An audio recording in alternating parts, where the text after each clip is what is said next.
Hi friends, குட்டி குட்டி உருண்டைகளை பார்த்த உடனே நான் குலாப் ஜாமுன் தான் செய்ய போகிறேன்னு நீங்கள் நினச்சிருப்பீங்க. அதுதான் இல்லை, பூரி சுட போகிறேன்.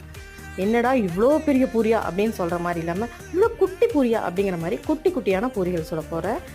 ஏன் இந்த மாதிரி குட்டி குட்டியாக செய்கிறேன்னா, உங்களுக்கு ஈஸியாக டக்குன்னு உருண்டைகளை எடுத்து ஒரு 2 தேய் தேய்ச்சிங்கன்னா போதும், கை வலிக்காது. அதே டைமில் பூரியும் எண்ணெய் கொஞ்சமாக ஊற்றி ஒரு சின்ன வடச்சட்டிலேயே சுட்டு எடுத்துக்கலாம். இது ஈஸியாக நான் கொஞ்ச நாளாக செஞ்சுட்டு இருக்கும்போது ஈஸியாக பெருசாக போடும்போது உங்களுக்கு கொஞ்சம் டைம் எடுக்கும். எண்ணெய் நிறைய போட்டு நல்லா காய வச்ச எண்ணெயை மறுபடியும் யூஸ் பண்ணுறது கஷ்டமாக இருக்கும். இந்த மாதிரி செய்யும்போது எண்ணெய் கொஞ்சமாக ஊற்றுனீங்கன்னா போதும். வீட்டில் எல்லாருக்குமே இந்த எண்ணெயிலேயே நான் சுட்டு எடுத்துட்டேன்.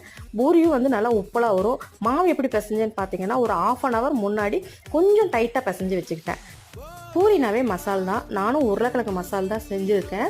சூப்பராக இருந்துச்சு. நல்லா சோம்பெல்லாம் போட்டு எப்படி இருக்குன்னு டேஸ்ட் பண்ணலாம் வாங்க. நீங்களும் செஞ்சு பார்த்துட்டு சாப்பிட்டு பார்த்துட்டு சொல்லுங்கள். மறக்காமல் நம்ம சேனலை சப்ஸ்கிரைப் பண்ணி வச்சுருங்க.